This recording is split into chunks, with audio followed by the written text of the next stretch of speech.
नमस्कार शिक्षणप्रेमी मित्रांनो, मी डॉक्टर रमेश चौधरी. शिक्षण सखा या यूट्यूब चॅनलवर आपले हार्दिक स्वागत. शालेय शिक्षण व क्रीडा विभाग, राज्य शैक्षणिक संशोधन व प्रशिक्षण परिषद महाराष्ट्र पुणे यांचं एक महत्त्वपूर्ण पत्र प्राप्त झालेलं आहे.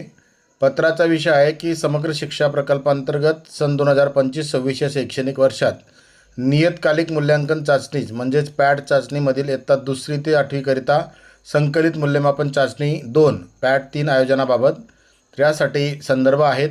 यापूर्वी 11 फेब्रुवारी 2021चा एक स्टारचा एक संदर्भ आहे. नंतर इयत्ता 5वी ते 8वीचे वार्षिक परीक्षा शासन निर्णय 7/12/23चा एक शासन निर्णयाचा संदर्भ आहे. 14 जुलै 2025चा एक शासन निर्णय आहे. राज्यस्तरीय संनियंत्रण समिती बैठक 27/2/26. नंतर माननीय आयुक्त यांच्या समेत झालेली बैठक 6/3/2026. तर या सर्व संदर्भानुसार हे पत्र निर्गमित झालेलं आहे. तर संदर्भ क्रमांक 1 नुसार शैक्षणिक वर्ष 2025-26 यामध्ये पायाभूत चाचणी आणि संकलित चाचणी 1 आणि संकलित चाचणी 2 अशा 3 नियतकालिक मूल्यांकन चाचण्यांचं नियोजन करण्यात आलेलं होतं. त्यानुसार नियतकालिक मूल्यांकन चाचणी म्हणजेच पायाभूत आणि संकलित चाचणी 1 यापूर्वी जुलै व ऑक्टोबर 2025मध्ये घेण्यात आलेल्या आहेत. तर या वर्षाची संकलित चाचणी 2 म्हणजेच पॅट 3 दिनांक 11, 15 आणि 22 एप्रिल 2026 या कालावधीत आयोजित करण्यात येत आहे. या संदर्भात 14/7/2025च्या शासन निर्णयात नमूद केल्यानुसार द्वितीय सत्र अखेरचे संकलित मूल्यमापन वार्षिक परीक्षा या सत्र अखेरच घेण्यात याव्यात आणि त्यांचे वेळापत्रक आवश्यकतेनुसार संचालक प्राथमिक माध्यमिक यांनी संचालक राज्य शैक्षणिक संशोधन प्रशिक्षण परिषद महाराष्ट्र पुणे यांच्या सल्ल्याने निर्गमित करावे असे नमूद करण्यात आलेले आहे. तर या सर्व पार्श्वभूमीवर संदर्भ क्रमांक 2 ते 5 अन्वये संकलित मूल्यमापन चाचणी 2 म्हणजेच पॅट 3च्या चाचणीचं आयोजन करण्यासंदर्भात सोबत दिलेल्या वेळापत्रकानुसार हे पत्र निर्गमित केलेलं आहे. आणि यामध्ये प्रथम भाषा गणित आणि तृतीय भाषा इंग्रजी या विषयांच्या इयत्ता 2री ते 8वीतील शासकीय व स्थानिक स्वराज्य संस्थांच्या शाळा तसेच खाजगी अनुदानित शाळांतील विद्यार्थ्यांसाठी चाचणी होणार आहे. प्रत्येक विद्यार्थ्याने इयत्तानिहाय अपेक्षित अध्ययन संपादन प्राप्त केले आहे किंवा नाही याची पडताळणी होऊन अध्यापन प्रक्रिया सुलभ होण्यास या चाचणीमुळे शिक्षकांना मदत होईल. सदर चाचण्या इयत्ता 10वी व 12वी बोर्ड परीक्षेप्रमाणे नाहीत. यामुळे विद्यार्थ्यांना याचा अतिरिक्त ताण देऊ नये. चाचण्यांचा मुख्य उद्देश हा विद्यार्थ्यांनी अध्ययन निष्पत्ती किती प्रमाणात प्राप्त केलेल्या आहेत हे शिक्षकांनी लक्षात घेऊन गरजेनुरूप अध्यापन प्रक्रियेत सुधारणा करण्यासाठी आणि कृती कार्यक्रमाची अंमलबजावणी करण्यासाठीचा उद्देश आहे. संकलित चाचणी 2 म्हणजेच पॅट 3चे उद्देश, उपयोग आणि फायदे. तर पहिला उद्देश आहे की विद्यार्थ्यांची अध्ययन निष्पत्ती संपादन पडताळणी आणि वाढ करणे. अध्यापन प्रक्रिया सुलभ होण्यास मदत करणारी चाचणी असेल. राष्ट्रीय संपादन सर्वेक्षण न्यासमधील संपादनक वाढवण्याच्या दृष्टिकोनातून मदत होईल. अध्ययनात मागे असणाऱ्या विद्यार्थ्यांना पुढे नेण्याच्या दृष्टिकोनातून कृती कार्यक्रम तयार करणे आणि अंमलबजावणीची दिशा प्राप्त होईल. इयत्ता व विषयनिहाय अध्ययन निष्पत्तीमधील राज्याची संपादनक स्थिती समजण्यास मदत होईल. तर या नियतकालिक मूल्यांकन चाचणी पिरियडिक असेसमेंट टेस्ट 3चा कालावधी आहे. संकलित मूल्यमापन चाचणी सत्र 2 दिनांक 11, 15 व 22 एप्रिल 2026. संकलित चाचणी पॅट 2चे माध्यम आणि विषय आहेत. ही चाचणी एकूण 10 माध्यमात महाराष्ट्रातील सर्व 10 माध्यमांमध्ये होणार आहे. त्याच्यामध्ये प्रथम भाषा गणित आणि तृतीय भाषा इंग्रजी या 3 विषयांची इयत्ता 2री ते 8वीच्या विद्यार्थ्यांच्या चाचणीचं नियोजन करण्यात येणार आहे.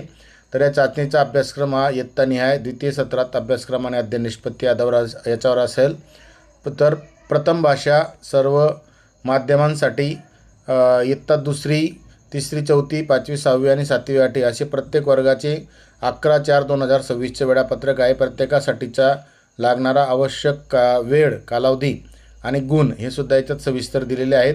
गणित सर्व माध्यमांसाठी इयत्ता 2री, 3री, 4थी, 5वी व 6वी आणि 7वी, 8वी यांच्यासाठी वेळ आणि त्यांचे गुणांकनसुद्धा दिलेले आहेत. आणि तसंच दिनांक 22/4/2026 रोजी तृतीय भाषा इंग्रजी माध्यम वगळून इंग्रजी माध्यमासाठी ही चाचणी नसेल, कारण इंग्रजी माध्यमाची प्रथम भाषा इंग्रजी असते.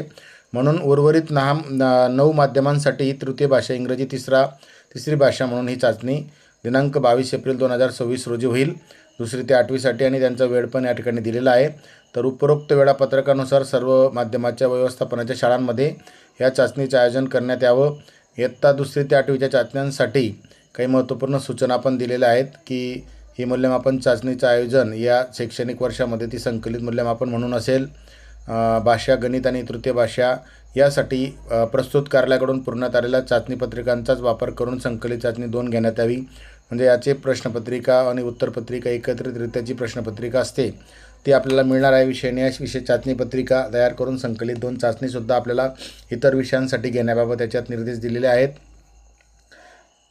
शालेय वेळापत्रकानुसार सकाळ व दुपार सत्र नियोजनानुसार आपल्या शाळेचे नियोजन करावे. प्रथम भाषा, गणित आणि तृतीय भाषा इंग्रजीसाठी तोंडी प्रात्यक्षिक आणि स्वाध्याय ही परीक्षासुद्धा लेखी परीक्षेनंतर वैयक्तिक स्वरूपात घेण्यात यावी. त्यात विद्यार्थी संख्या जास्त असेल तर दुसऱ्या दिवशी आपल्या उपलब्ध वेळेनुसार घ्यावी. शासकीय आणि स्थानिक स्वराज्य संस्थांच्या सर्व शाळा आणि सर्व खाजगी अनुदानित शाळांमध्ये सर्व विद्यार्थ्यांची 2री, 3री, 4थी, 6वी आणि 7वीकरिता भाषा, गणित, इंग्रजी, तृतीय भाषा या विषयांची दुबार संकलित चाचणी 2 होणार नाही याची काळजी घेणं आवश्यक आहे. उपरोक्त चाचणीच्या वेळापत्रकानुसार नियतकालिक मूल्यांकन चाचणी पॅट 3चे आयोजन करावे. मुद्दा क्रमांक 5मध्ये जे दिलेलं आहे की इयत्ता 5वी आणि 8वीचा वर्ग या ठिकाणी वगळण्यात आला आहे, कारण इयत्ता 5वी आणि 8वीला दुबार परीक्षा घेण्याच्या संदर्भात प्रचलित धोरण जे आहे ते मागच्या वर्षापासून आहे. त्यानुसार ते बदल होईल. तर सद्यस्थितीमध्ये इयत्ता 1ली ते 8वीचे विद्यार्थ्यांचे सातत्यपूर्ण सर्वंकष मूल्यमापन करण्यात यावे आणि पहिलीच्या विद्यार्थ्यांसाठी समग्र प्रगतीपत्रक म्हणजे HPC पथदर्शी प्रकल्प स्वरूपात देण्यात आलेला आहे. त्यानुसार चाचणी घेण्यात यावी. या संदर्भात अंमलबजावणीबाबतही काही सूचना दिलेल्या आहेत. संकलित चाचणी 2च्या संदर्भामध्ये सर्व शाळांमध्ये आयोजित केलं जाईल, ज्याच्यात स्थानिक स्वराज्य आणि शासकीय आणि खाजगी अनुदानित शाळा आहेत.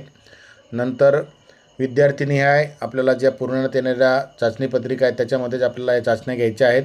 वेळापत्रक हे सर्व संबंधित शाळांच्या निदर्शनास आणून देणे अपेक्षित आहे. UDASच्या संख्येनुसार या सेमी नॉन सेमी वर्गानुसार या देण्यात आलेल्या आहेत. बाकीच्या प्रशासकीय दृष्ट्या काही सूचना आहेत आणि प्रत्यक्ष चाचणी उत्तरपत्रिका वितरणासाठी संपूर्ण यंत्रणेची जबाबदारी याच्यात निश्चित करून दिलेली आहे. संबंधित तालुका समन्वयकांना चाचणी पत्रिकांचे गठ्ठे प्राप्त करताना पॅक्ड असल्याच्या शहानिशा करण्याबाबत सुद्धा निर्देश आहे. सहाय्यक म्हणून आपल्याकडे असलेल्या कर्मचाऱ्यांची याच्यात मदत घेता येणार आहे. चाचणी पत्रिकांचे संच प्राप्त करताना कमी किंवा जास्त याबाबत शहानिशा करावी. चाचणीचा मोबाईलमधून फोटो काढणे, समाज माध्यमावर इतरांना पाठविणे असे कोणतेही गैरप्रकार होणार त्याची दक्षता घ्यावी. या संदर्भात चाचणी पत्रिका ताब्यात घेतल्यापासून YouTube चॅनलद्वारे अथवा इतर समाज माध्यमाद्वारे सदर चाचणी पत्रिका चाचणीपूर्वी प्रसारित होणार नाही याची योग्य ती दक्षता घेण्याबाबत निर्देश आहेत. अशी बाब निदर्शनास आल्यास संबंधित घटकावर कायदेशीर कारवाईसह प्रशासकीय कारवाई आपल्या स्तरावरून करण्यात यावी. मागील वर्षी या संदर्भात काही FIR सुद्धा झाले होते. तसेच यापूर्वी पॅट चाचणीच्या वेळी YouTube चॅनलवर ज्या प्रश्नपत्रिका आढळून आल्या त्यांच्यावर कारवाई करण्यात आलेली आहे. तालुका स्तरावर चाचणी पत्रिका ताब्यात घेणे, सुरक्षित ठेवणे व शाळांना वाटप करणे ही सर्व जबाबदारी गट शिक्षणाधिकारी यांची असेल. जिल्हा शिक्षणाधिकारी प्राथमिक माध्यमिक यांची चाचणी आयोजनाबाबत सर्वस्वी जबाबदारी असेल. प्राचार्य जिल्हा शिक्षण व प्रशिक्षण संस्था यांनी समन्वयाने अंमलबजावणी करावी. सन 2025-26च्या ज्या UDASचा डाटा आहे त्यानुसार चाचणीचे पत्रिकांचं वितरण होणार आहे. चाचणी कालावधीत सर्व विद्यार्थी उपस्थित राहतील याची दक्षतासुद्धा घेणं गरजेचं आहे. एखादा विद्यार्थी गैरहजर असल्यास तो शाळेत हजर झालेल्या दिवशी त्याची परीक्षा घेण्यात यावी. दिव्यांग विद्यार्थ्यांच्या बाबतीतसुद्धा सदर चाचणी घेताना दिव्यांग प्रकारावरून शाळा मुख्याध्यापक आणि शिक्षक यांनी आवश्यकतेनुसार विशेष तज्ज्ञ किंवा विशेष शिक्षक यांची मदत घ्यावी. अशा सविस्तर सूचना यात देण्यात आलेल्या आहे. अतिशय सविस्तर असं एक महत्त्वपूर्ण पत्र आहे. यासाठी शाळा भेटीसुद्धा जिल्ह्यातील शाळांना भेटीसंदर्भात प्राचार्य जिल्हा शिक्षण व प्रशिक्षण संस्था व शिक्षणाधिकारी प्राथमिक माध्यमिक यांनी एकत्रितरित्या बैठक घेऊन नियोजन करण्याबाबत निर्देश आहेत. जिल्हा स्तरावरून केलेले नियोजन संबंधित तालुक्यांना कळवावे आणि तालुक्यांनी जिल्हा स्तरावरील अधिकाऱ्यांना दिलेल्या शाळा भेटी वगळून उर्वरित शाळांना शिक्षण विस्तार अधिकारी, केंद्रप्रमुख, विशेष साधन व्यक्ती, विशेष तज्ज्ञ यांच्या भेटीचे नियोजन करावं. 100% शाळा भेटी होतील यासाठी प्राचार्य जिल्हा शिक्षण व प्रशिक्षण संस्था आणि शिक्षणाधिकारी प्राथमिक माध्यमिक व परिवेक्षीय अधिकारी यंत्रणेतील यांनी दक्षता घ्यावी. तपासणी केलेल्या 10% उत्तरपत्रिकांची यादृच्छिक पद्धतीने तपासणी करण्याचे नियोजन शिक्षणाधिकारी प्राथमिक माध्यमिक आणि प्राचार्य जिल्हा शिक्षण व प्रशिक्षण संस्था यांनी करावं.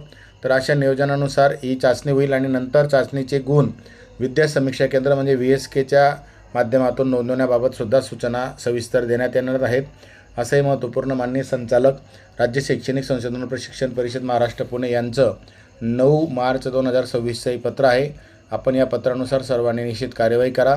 आपल्या सर्वांना या चाचणीच्यासाठी मनापासून शुभेच्छा. आपण आतापर्यंत व्हिडिओ पाहिला त्याबद्दल आपले मनापासून धन्यवाद.